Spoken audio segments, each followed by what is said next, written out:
কথা যুক্তির যৌক্তিকতা বুঝছে না, বোঝার চেষ্টা করছে না। আমাকে বলছে মা দুর্গাকে অপমান করেছে, কার্তিক, গণেশ, লক্ষ্মী, সরস্বতী, হিন্দু ধর্মের, সনাতন ধর্মের দেবদেবীদের অপমান করছে।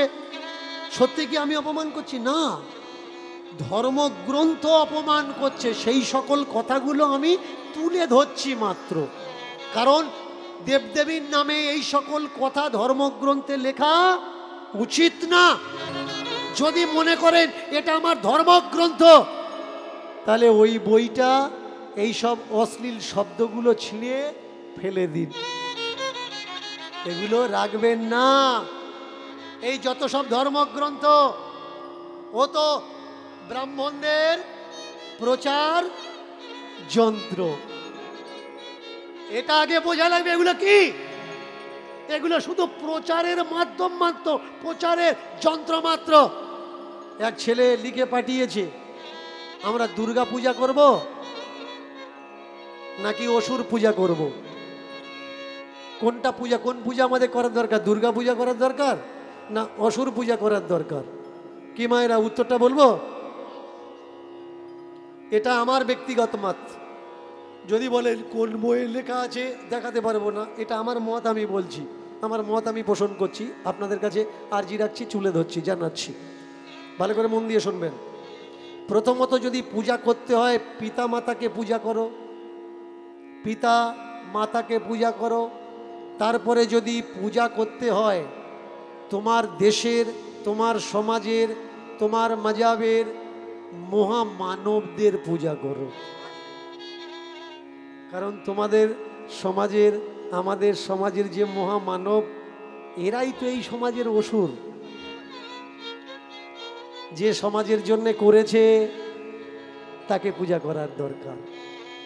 কিন্তু যারা সমাজের জন্য কিচ্ছু করেনি, তাদের মন্দিরগুলো আজকের কোটি কোটি টাকা দিয়ে তৈরি হচ্ছে। পৃথিবীতে দেখাতে পারবেন ক্ষুদিরামের কোথাও মন্দির আছে? দেখাতে পারবেন ভগৎ সিং এর মন্দির আছে? দেখাতে পারবেন না। চলে যাবেন বড় বাজারে কোনো বানিয়ার দোকানে, দেখবেন ছোট্ট ছোট্ট কাঠের মন্দির তারা তৈরি করে রেখেছে। যদি মন্দির না থাকে, যে গদ্দিতে বসে তারা বিজনেস করছে, পিছনের দেয়াল বা সাইডের দেয়াল তার বাবা মায়ের ছবি রেখেছে। শেখো ভাই, না জগৎ থেকে শেখো। যারা আজকের এই সমাজে বড় হয়েছে তাদের থেকে শেখার দরকার। তো তারা কাকে আগে পূজা করছে? তারা দেবদেবী রেখেছে। দেবদেবী রাখার সঙ্গে সঙ্গেও তার সঙ্গে কাকে রেখেছে? বাবা মাকে রেখেছে। আর আপনার বাবা মা, আমার বাবা মা, আপনাদের ছবি, তাদের ছবি, আমাদের বাবা মাদের ছবি আমরা মন্দিরে রাখতে পারবো না। আপনার গুরুদেব এসে মানা করে দেবে, এই দেবদেবীর সঙ্গে বাম্মার ছবি রেখেছিস? মরা মানুষের ছবি জানিস মরার পরে কোথায় যাবি? আপনি বিচার করলেন না, আপনি মনে করলেন আপনি নরকে যাবেন, তাড়াতাড়ি করে বাম্মার ছবি, তাহলে কোথায় রাখবো? ওই দেয়ালে রেখে দে। আপনি অন্য ঘরের দেয়ালে রেখে দিলেন আপনার বাম্মার ছবি, আর ঠাকুর ঘরে যে দেবতাগুলো বসে আছে, যে আপনার জন্য কিছু করেনি, কোনোদিন করার জন্য আসবেও না। 3 টাইম জল বাতাসা, ফুল বাতাসা তাদের জন্য আপনি দিয়ে যাচ্ছেন। এবার নিজেকে প্রশ্ন করুন, এরা কেন বলছে ঠাকুর ঘরে আপনার বাম্মার ছবি রাখবেন না? কারণ এরা এসে ভোগ লাগাবে কোথায়? ঠাকুর ঘরে ভোগ লাগাবে। কারণ মহারাজ তো আপনার হাতে খাবে না, ও সঙ্গে রান্নি এনেছে, সেও তার বাম্মা ছেড়ে দিয়ে চলে এসছে, মহারাজের সঙ্গে ঘুরছে স্বর্গে ঢুকবে বলে। মহারাজের পুরো বডি ঢুকেছে, মহারাজ ঢুকে গেলে ওর পেছনে পেছনে আমি স্বর্গে ঢুকবো। মহারাজের ঝুলি বইছে। এবার দেখুন হলো কি, রান্নি আলাদা। এবার রান্না করে মহারাজ ইশারা করছে, ঠাকুর ঘরে তুলে দে, আগে গোবিন্দের ভোগ লাগুক। তুলে দিলে আগে গোবিন্দের। কেন? এটা একটা সিস্টেম। বলো তো ভাই, ওই মহারাজকে দিয়ে তোমার শেখার দরকার। সে যদি তার ভগবানকে সমস্ত রান্না করে যতবার খাচ্ছে ততবার গোবিন্দ চরণে অর্পণ করতে পারে, তোমার বাবা মা তোমার জন্য কিচ্ছু করেনি? তোমার বাবা মার মরা ছবির সামনে কবে 1 গ্লাস জল দিয়েছো মনে আছে কি? নিজেকে কোশ্চেন করো। তোমার বাবা মার মরা ছবির সামনে কবে ফুল বাতাসা দিয়েছো নিজেকে প্রশ্ন করো। এদের থেকে শেখার দরকার ভাই। এরা যদি ওদের ভগবানকে দিতে পারে, আমরা কেন দিতে পারি না? এবার ভোগ লাগালে ভগবান খাবে, আর তোমার বাম্মার ছবি যদি ওতে থাকে তাহলে ওরাও তো এটা করবে। এর জন্য ভগবানের উচ্ছিষ্ট ওরা খেতে পারবে, কিন্তু তোমার বাম্মার উচ্ছিষ্ট ওরা খেতে পারবে না। শুধু তাই নয়, ওরা প্রথমে এসে তো আগে গোবিন্দ মন্দিরে ঢুকবে, ভগবানের মন্দিরে ঢুকবে, এসে লম্বা হয়ে সামান্য একটু কাত হয়ে ষষ্ঠাঙ্গে একেবারে অষ্টাঙ্গে দ্বাদশ সঙ্গে প্রণাম করবে। বলুন তো, যারা ভগবানের কাছে প্রণাম করছে লম্বা হয়ে, ওখানে যদি আপনার বাম্মার ছবিটা থাকে তাহলে আপনার বাম্মাও তো ওই মহারাজের প্রণাম পাচ্ছে। এর জন্য ওরা বলে দিল ঠাকুর ঘরে মরা বাম্মার ছবিটা রাখবেন না। চমৎকার বিষয়। কাকে পূজা করবেন? এই দেশের মহামানবদের পূজা করবেন। সামনে আসছে সরস্বতী পূজা, মহাভারত খুলে দেখে নেবেন। সরস্বতী একটা স্রোতের নাম, খুলে নেবেন, দেখে নেবেন শাস্ত্র গ্রন্থ। সরস্বতী কোনো দেবী নয়, কোনো মূর্তি নয়। সরস্বতী জল, একটা নদীর নাম, যে অমৃতসর আম্বালা, পাঞ্জাবের আম্বালা পর্যন্ত এসে বিলুপ্ত হয়ে গেছে। সরস্বতী একটা স্রোত মাত্র, কোনো দেবী নয়। আগামীতে আসছে সরস্বতী পূজা, সরস্বতী পূজা করবেন। কিন্তু জ্যোতিবা ফুলে, সাবিত্রীবাই ফুলে কখনো নাম শুনেছেন?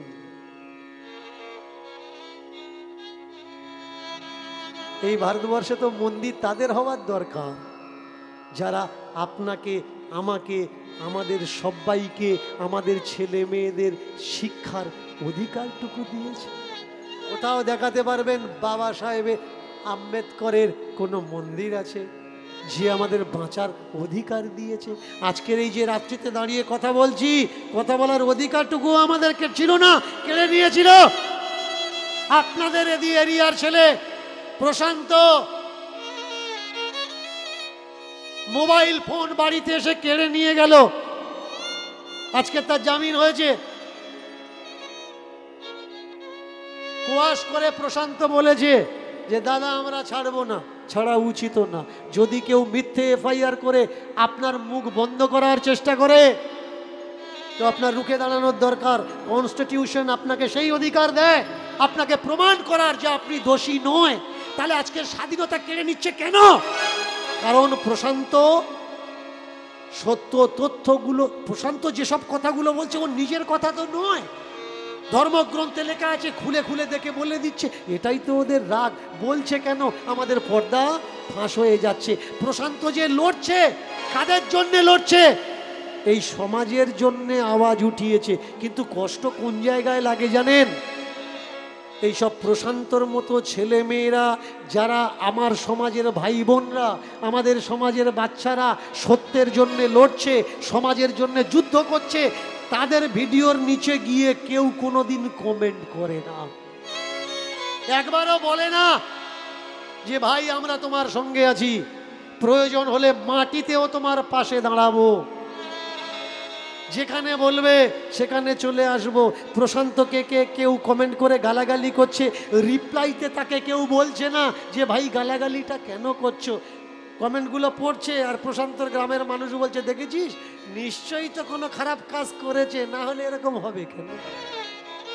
তুমি করতে পারবে না ভাই। যে করে দেখালো তার পাশে না দাঁড়িয়ে অথচ তার মনোবলকে তুমি দুর্বল করে দিচ্ছ। আমাদের স্কুলে আগে কোনটা পড়ানোর দরকার? আমাদের সরকারের কাছে আবেদন করার দরকার যে 7-8 থেকে আমাদের সংবিধান আমাদের স্কুলের সিলেবাস হোক। তবে একটা সাধারণ মানুষ সে বুঝতে পারবে তার বলার অধিকার কতটা, সংবিধান তার জন্য কি দিয়ে রেখেছে। এই সংবিধান যতক্ষণ স্কুল কলেজের সিলেবাসে না আসবে আমরা কেউ জানতে পারবো না যে আমাদের কতটুকু অধিকার। ছোট্ট ছেলেটা ঘর ছেড়ে ঈশ্বর পাওয়ার জন্য বেরিয়ে এসে গেল। কত ঝোলাধারী, মালাধারী, তিলকধারী রাস্তায় খুঁজে পেল কত পাগল, কত গোসাই, কত ফকির সঙ্গ সে করল। বহু বছর কেটে গেল রাস্তায় ঘুরতে ঘুরতে।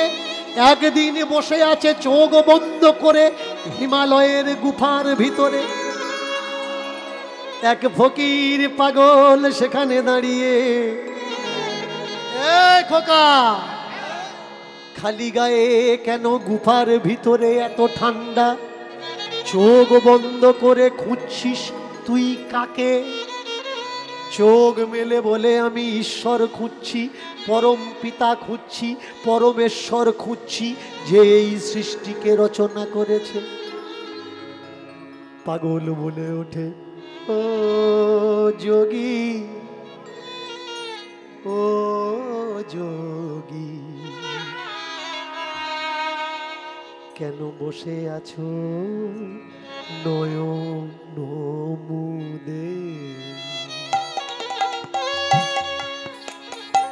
ও যোগী, ও যোগী, কেন বসে আছো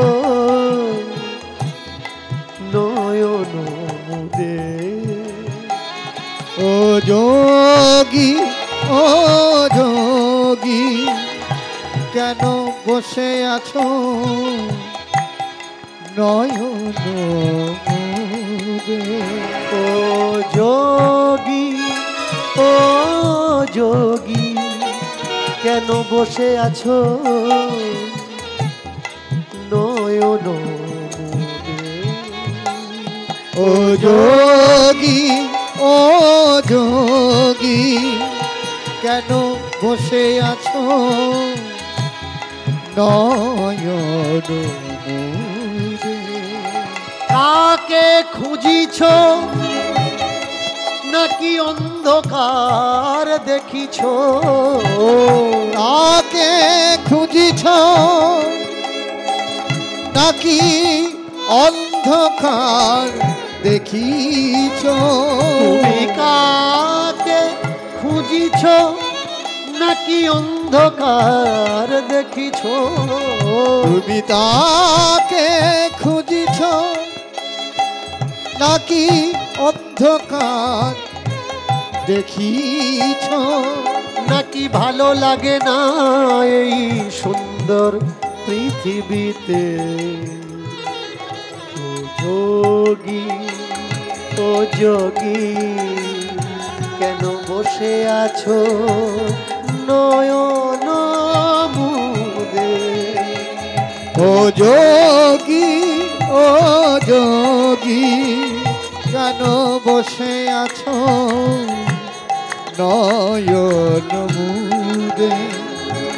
যোগী, ও যোগী, ও যোগী, ও যোগী, ও যোগী, ও যোগী, ও যোগী, ও যোগী, কেন খেয়ে না খেয়ে অনিদ্রাতে শুকিয়ে হচ্ছ রোগী?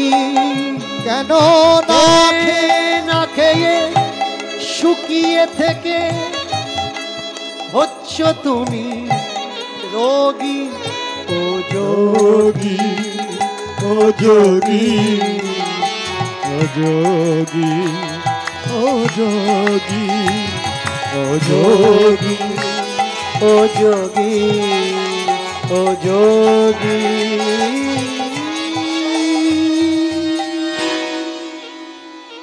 ও যোগী।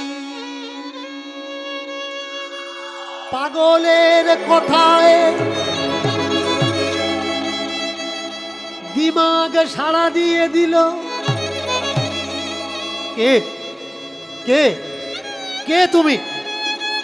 কি বললে কথাগুলো আর একবার বলো। এই যে আমি বলছিলাম চোখ বন্ধ করে হিমালয়ের গুফাতে খালি গায়ে কেন বসে আছো? খেয়ে না খেয়ে অনিদ্রায় অনাহারে শরীরকে রোগী কেন তৈরি করছো? চোখ বন্ধ করে কাকে খুঁজছো? এই সুন্দর পৃথিবী কি দেখার ইচ্ছা নেই, নাকি অন্ধকার তুমি দেখতে ভালোবাসো? তাই তো ছোট্টবেলায় বাড়ি ছেড়েছিলাম, বাড়ি ছাড়ার আগের দিন এক জায়গায় ধর্মকথা শুনতে গেছিলাম। ধর্মকথা শুনতে গিয়ে আমার বুদ্ধিতে আঘাত পেলাম। জন্মদাতা পিতামাতা নাকি আসল পিতামাতা নয়, আর একটা পিতামাতা আছে, সেই নাকি আসল পিতামাতা হয়, যার নাম পরমেশ্বর, অনেকে ভগবান তাকে কয়। সেই পিতামাতাকে দেখার জন্যে নিজের মা ছেড়ে হিমালয়ে আশ্রয় নিলাম। মূর্খ কোথাকার, ভগবান কি দেখা যায় রে? শক্তিকে অনুভব করতে হয়, দেখার চেষ্টার কোনো প্রয়োজন নেই। তোমার বিচারে যদি তুমি মনে করো ঈশ্বর বা ভগবান, যে ধর্মগ্রন্থ থেকে জেনেছো ঈশ্বর আছে বা ভগবান আছে, সেই ধর্মগ্রন্থ পড়ে আবার দেখো যে সে কোন জায়গায় নেই। সর্বত্র বিরাজমান অশ্বতস্য ভগবান, ভগবান সর্বত্র বিরাজ করছেন। তিনি আছেন অনলে, অনিলে, চির অভনীলে, আছে জলদের গায়ে, আছে বিটুপি লতায়। কোন জায়গায় তিনি নেই? তিনি মাটিতে আছেন, তিনি গহ্বরে আছেন, তিনি বাতাসে আছেন, তিনি শূন্যে আছেন। তুমি যেখানে আছো সেখানেও আছে, তুমি যেখানে নেই তিনি সেখানে আছে। যেখানে আলো আছে সেখানেও তিনি আছে, যেখানে আলোর প্রবেশিকাও নেই সেখানেও তিনি আছে। তিনি সর্বত্র বিরাজমান। প্রকৃতিস্থ প্রকৃতি শক্তি উদ্ভবঃ। প্রকৃতির শক্তি হচ্ছে সর্বশ্রেষ্ঠ শক্তি। প্রকৃতির শক্তির আগে আর অন্য কোনো শক্তি নেই। আর যদি বলতে হয় আপন কে, আপন তোর পিতামাতা ভাই, জন্মদাতা জন্মদাयिनी। घूम रहे थे अकेला हिमालय के गुफा में, आज आके एक पागल रूपी गुरु मिला, जिसका वाणी सुनकर खुद का हिमाग आज हिला डाला। क्या कह रहे हो? बाप और माँ सबसे बड़ा आपन। हाँ भैया, जो तुम्हें जन्म दिया है, जो तुम्हें गर्भ पे रखे हैं, जो कष्ट सहे हैं, वही तुम्हारा सबसे बड़ा आपन है। इस पृथ्वी में तुम्हारे लिए कोई रोए या ना रोए, तुम्हारे बाप माँ हाजिर हैं। इस पृथ्वी में तुम्हारे पास दुख के समय कोई रहे या ना रहे, तुम्हारे बाप माँ खड़ा है हर समय हर पल तुम्हारे पास रहने के लिए। इस पृथ्वी में जिस समय मुसीबत आएगा तुम्हारे जीवन में, कोई तुम्हारा हाथ पकड़े या ना पकड़े, तुम्हारे बाप माँ तो है ही है तुम्हारे हाथ पकड़ने के लिए। भाई कहाँ भागे जा रहे हो? कहाँ ढूंढ रहे हो ईश्वर? कहाँ ढूंढ रहे हो भगवान? बाहर भगवान नहीं है, भगवान हर जगह है। भगवान हिमालय पे है, संसार में भी है। अगर भगवान संसार में है तो ढूंढने के लिए संसार छोड़ के हम हिमालय पे क्यों जाए भाई?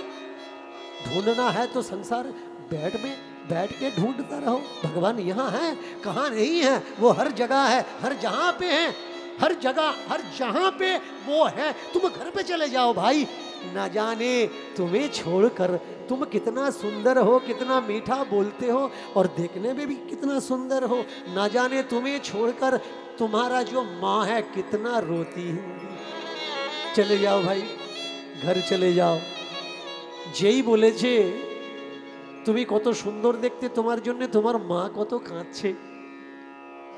প্রত্যেকের বাইরে বেরোনোর দরকার, ঘর ছাড়ার দরকার। যে ছেলেটা বাড়িতে লবণ না নিয়ে ভাত খায় না, বাবা মা লবণ দিলে তবে ভাত খায়, লবণের কৌটোটা ডিব্বাটাও নিয়ে খায় না, অর্ডার করে মায়ের উপরে, ওমা লবণ দাও, ওমা ঝাল এত বেশি হয়েছে কেন, ওমা সবজি এরকম হয়েছে কেন। সেই ছেলেটা যেদিন বাড়ি ছাড়বে, লবণ তো দূরের কথা, যেদিন ক্ষুধার চোটে তার নাড়ি জ্বলবে, খাবার পাবে না, সেই দিন সে বুঝবে জীবনে তার মার কত বড় প্রয়োজন। ঠিক বলেছি। अब तो झोला फेंक दिया जोगी बना था वो सारे खोल दिया। चलते चलते आप चल पड़े घर के ओ घर। घर कहाँ पे है? ऊपर घर नहीं है। घर में तो भगवान हम सभी को भेज दिया, यह है तुम्हारा घर। पर इस जग में आके, संसार में, घर में आके कुछ बुद्धि सोचते हैं कि ये हमारा घर नहीं, वो हमारा घर है। अगर वो हमारा घर होता तो हम यहाँ आए किस लिए हैं? आगे বোঝা লাগে। আমরা এখানে এসেছি কেন? কর্ম করার জন্য, কাজ করার জন্য, জ্ঞান অর্জন করার জন্য। আমরা যদি আপনজনগুলো মায়ার আপনজন হবে, তাহলে ভগবান আমাদের আপন দিয়েছেন কেন? ঈশ্বর পরবর্তীকার মালিক খুদা রব আমাদের আপন দিয়েছে কেন? কারণ এই পৃথিবীতে এসে যাতে আমাদের একা থাকতে না হয়, তাই আমাদের ভাই দিয়েছে, দাদা দিয়েছে, কাকা দিয়েছে, জ্যাঠামশাই দিয়েছে, ভগ্নী দিয়েছে, মা দিয়েছে, বাবা দিয়েছে। কেন? এই বিশ্ব সংসারে যাতে আমরা একা না হয়ে যাই। এই বাবা মা আত্মীয় পাওয়ার পরেও যারা আমরা এদেরকে ছেড়ে দিয়ে একা হয়ে হিমালয়ে চলে যাচ্ছি, ঈশ্বরও তাদের কোনোদিন ক্ষমা করবে না। ঈশ্বর বলবে, সব দিলাম তোকে, তুই একা থাকবি না বলে। সেই আমার দেওয়া বাবা মা, আমার দেওয়া ভাই বোন, আমার দেওয়া আত্মীয় পরিজন ত্যাগ দিয়ে তুই একা চলে আসলি। তোকে আমি একা করে দিলাম রে ভাই, একা করে দিলাম, একা করে দিলাম রে ভাই, একা করে দিলাম, একা করে দিলাম ভাই রে, একা করে দিলাম, একা করে দিলাম ভাই রে, একা করে দিলাম। একা কেউ হইও না, একা কেউ হইও না, একা কেউ হইও না, একা কেউ হইও না। সাধু হওয়ার তরে ভাই ঘর কেউ ছেড়ো না, সাধু হওয়ার তরে ভাই ঘরে কেউ ছেড়ো না, সাধু হওয়ার তরে ভাই ঘর কেউ ছেড়ো না, সাধু হওয়ার তরে ভাই ঘরে কেউ ছেড়ো না, তিলক কাটার তরে ভাই ঘর কেউ ছেড়ো না, তিলক কাটার তরে ভাই ঘর কেউ ছেড়ো না, মালা নেওয়ার তরে ভাই ঘর কেউ ছেড়ো না, মালা নেওয়ার তরে ভাই ঘর কেউ ছেড়ো না। সাধু হও, সাধু হও, সাধু হও। সাধু হওয়া ভালো রে ভাই, সাধু হওয়া ভালো। সাধু সাজা ভালো নয়, সাজা ভালো নয়, সাধু সাজা ভালো নয়, সাজা ভালো নয়, সাধু সাজা ভালো নয়, সাজা ভালো নয়। আর সাধু সাজা ভালো নয়, সাজা ভালো নয়। সাধু হও, সাধু হও, জীবনে শান্তি পাবে। সাধু না হয়ে যদি সাজু হো সেজে ঘোরো, তোমার জন্ম বিফল হবে রে ভাই, জন্ম বিফল হবে, জনম বিফল হবে রে ভাই, জনম বিফল হবে, তোমার জন্ম বিফল হবে রে ভাই, জন্ম বিফল হবে, জনম বিফল হবে রে ভাই, জনম বিফল হবে। তুমি রসাতলে যাবে রে ভাই, রসাতলে যাবে, তুমি রসাতলে যাবে রে ভাই, রসাতলে যাবে। জীবন দুঃখে ভরবে রে ভাই, জীবন দুঃখে ভরবে, জীবন দুঃখে ভরবে রে ভাই, জীবন দুঃখে ভরবে। সব দুঃখ ভুলে হলো জ্ঞানের উদয়, বাড়ি ছেড়েছে তাই পাগলের দ্বারা তার চৈতন্য প্রাপ্তি হয়। হিমালয় থেকে তেজি নিয়েছে, এখন যাবে সংসারে ফিরে। এবার পায়ে পায়ে হাঁটতে হাঁটতে এসেছে একেবারে ভোর সকালবেলা। তার নিজের জন্মস্থান, নিজের বাড়ির দুয়ারে বাইরের থেকে ডাক দেয়, বহির দরজাখানা বন্ধ। কে আছো বাড়িতে, কেউ আছো কিনা? কি গো, বাড়িতে কেউ আছো?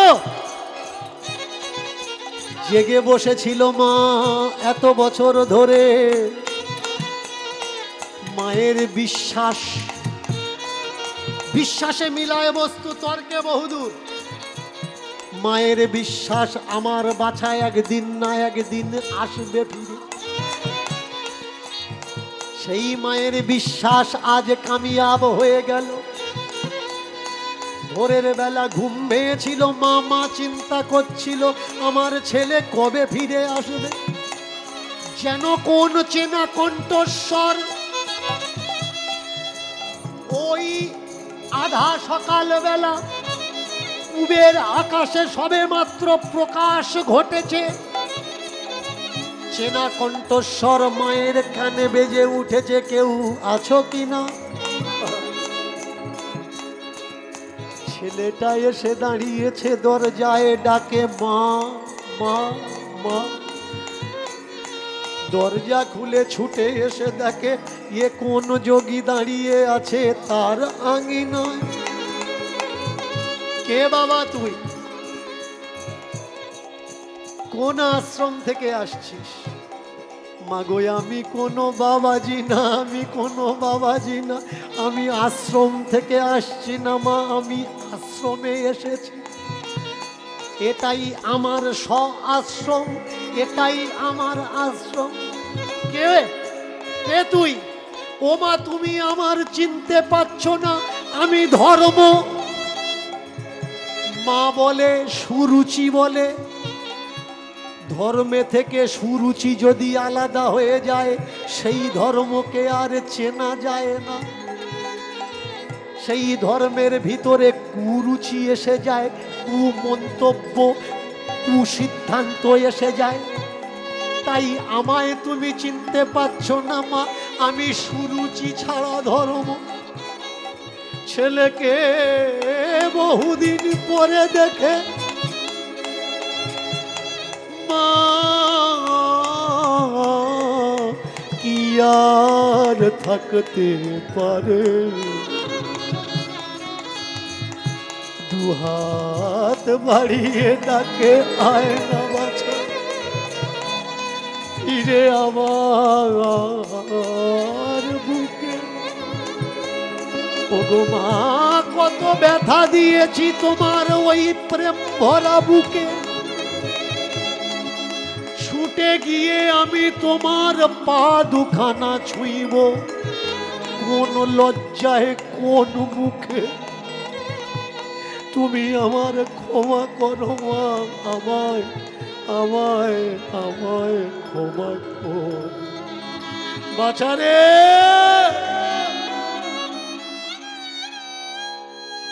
ক্ষমার সাগর হলে তবেই তাকে মা বলে। এই পৃথিবীতে সবাই একদিকে হয়ে যাবে। তুমি যদি কোনো অন্যায় কাজ করো, গ্রামে যদি তোমাকে ধরে গাছের গায়ে বেঁধে কেউ মারধর করে, তোমার বাবা একবারের জন্য বলবে ও মারুক গে, আমি যাব না। যেমন কাজ করেছে মার খাচ্ছে, ওই সব কাজ করে কেন? কিন্তু মা ছুটে এসে বাবার কাছে বলবে একবার যাও না গো, একবার যাও না।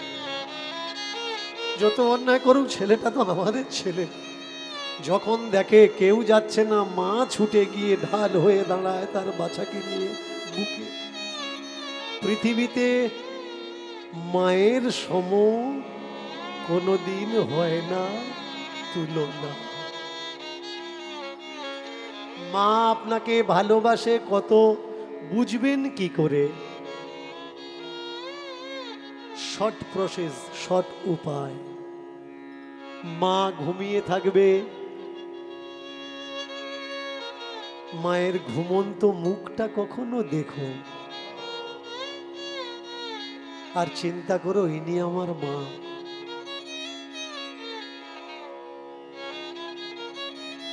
তাহলে বুঝতে পারবে মা তোমার জন্য কি কি কি না করতে পারে। ভাই, আমাদের কপালে কষ্ট কেন আসে? চিনি না, আমরা আপনজন চিনি না। আমাদের এই জগতে, বিশ্ব সংসারে ভগবান আমাদের কাছে কে? বাবা মা। কখনো দেখবেন না আপনি অন্যায় করছেন আর আপনার মা ভগবানের কাছে প্রার্থনা করছে আমার ছেলের ক্ষতি হোক। যেসব ছেলেমেয়েরা বাবা মাকে ভাত দেয় না, দেখে না, খেতে দেয় না, মা পারলে অভিশাপ দিতে পারে, কিন্তু সেই মাকে জিজ্ঞাসা করবেন যে মা ছেলে মেয়ের কাছ থেকে ভাত পাচ্ছে না, সে মন্দিরে গিয়ে কখনো প্রার্থনা করে না ঠাকুর ওর ক্ষতি করো? সে হয়তো মুখে বলে, রাগের মাথায় অনেক কিছু বলে, কিন্তু সত্যি সত্যি যেদিন মন্দিরে ঢোকে ঠাকুরের কাছে প্রার্থনা করে বলে, ঠাকুর আমার ছেলের ভালো লাগে, মঙ্গল কর, আমার ছেলের কল্যাণ কর। মোহ আর একটা আকার, একটা শব্দ আর একটা মাত্রা, এর গেহেরাই, এর গভীরতা অনেক ভাই মিটার দিয়ে মাপা যায় না। যেমন ভগবানকে অনুভব করতে হয় অনুভূতি দ্বারা, তেমনি মাকে, মায়ের প্রেমকে, ভালোবাসাকে অনুভব করতে হয়, অনুভবে মাকে পাওয়া যায়। ও মা, কোন সাহসে আমি তোমার পায়ে হাত দেব মা? মা বললে, বাবা তুই যদি আমার কাছে না আসতে পারিস, আমি তো তোর কাছে যেতে পারি না। মা ছুটে চলেছে বাছার কাছে, হয় ছুটে গিয়ে বাছাকে বলে, বাছা আয় ঘরে ফিরে আয়। গেলি তুই ঈশ্বর দেখতে, ভগবান দেখতে, আসল অরিজিনাল বাবা দেখতে, মায়ার বাবা মা ছেড়ে বল পেয়েছি কি তাই? ধর্ম বলে মাগো তুমি হলে আমার আসল মা, আর মা পৃথিবীতে না।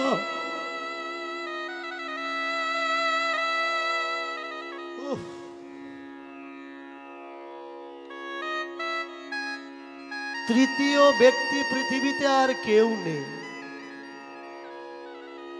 যাকে বেশিরভাগ মানুষ খুঁজছে। শুধু দোকানের দোকানদারির বিজনেসের ফসল মাত্র। বাবা মাই হলো তোমার কাছে সব থেকে বড় ভগবান। যদি পারো আজকে যারা এসেছো, কথাটা দিমাগে লোড করে রাখো। কোনো মূর্তির আগে মাথা টেকার আগে আগে তো বিচার করে দেখে নিও, বাবা মাকে প্রণাম করো তো, ভাই বোনকে ভালোবাসো তো, সংসারের বেশটা আগে তৈরি করো। বেশ ভালো হলে শেষ ভালো হবে, আর সংসারের বেশ যদি ভালো না হয়, জীবনের শেষ টাইমটা কেঁদে কেঁদে তোমার পার হয়ে যাবে। এখন যেমন তুমি তাদের দেখছো না, অন্তিম টাইমে তোমাকেও কেউ দেখবে না। আহা, মা ধরেছে খোকার, খোকাও ধরেছে মা। এত বড় হয়েছে তবুও যেন সেই মায়ের কাছে সেই খোকা ছোট্ট খোকাই রয়ে গেছে।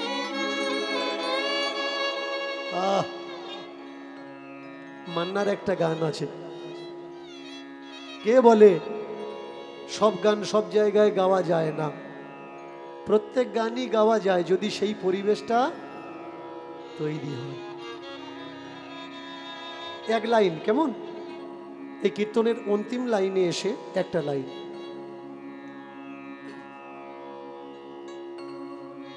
সবাই তো ভেবে নিল আমি বড় হয়েছি, মাই শুধু বুঝলো না, মাই শুধু বুঝলো না।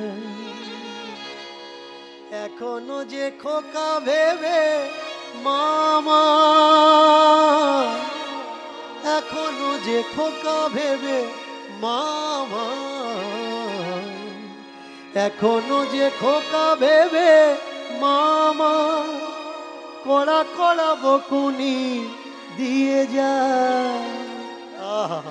মা, মার কাছে ছেলে বা মেয়ে কখনো বড় হয় না। বেরিয়েছিল ব্রহ্মের খোঁজে, পাগলের পাল্লায় পড়ে পেয়ে গেল পরম ব্রহ্ম সনাতনকে, যে তার জন্ম দায়নি। ঘরে ফিরিয়েছে ধর্ম আর সুরুচি, আশ্রয় দিয়েছে তার পুত্র স্বরূপ ধর্মকে। ধর্ম তো ঘরে ফিরেছে। আজকের এই কীর্তনে নিজেকে প্রশ্ন করবেন, আপনি ঘরে ফিরেছেন তো? ধর্ম বাড়ি ছেড়ে বাইরের ভুলগুলো বুঝতে পেরেছে কোনটা ঠিক আর কোনটা বেঠিক। আজকের এই 3 ঘন্টার কীর্তনে নিজেকে প্রশ্ন করবেন, 3 ঘন্টায় আপনি বুঝেছেন তো কোনটা ঠিক আর কোনটা বেঠিক? যদি ফিরে আসেন নিজের ঘরে, তাহলে সুরুচির কোলে ধর্ম ফিরল। আর যদি ঘরে না ফেরেন, তাহলে সুরুচি ধর্ম ছাড়া হয়ে ধর্ম হাহাকার করবে। এবার মাকে কোলে নিয়ে ধর্ম মহানন্দ করে, প্রেম ভরে ভক্তি ভরে মায়ের চরণ পরে পড়ে। প্রেম সে এবার মিলন হলো, মিলন হলো, মিলন হলো, মিলন হলো, এবার মিলন হলো, মিলন হলো, এবার মিলন হলো, মিলন হলো, সুরুচি ধর্মের মিলন হলো, মিলন হলো। সুরতি ধর্মের মিলন হলো, মিলন হলো।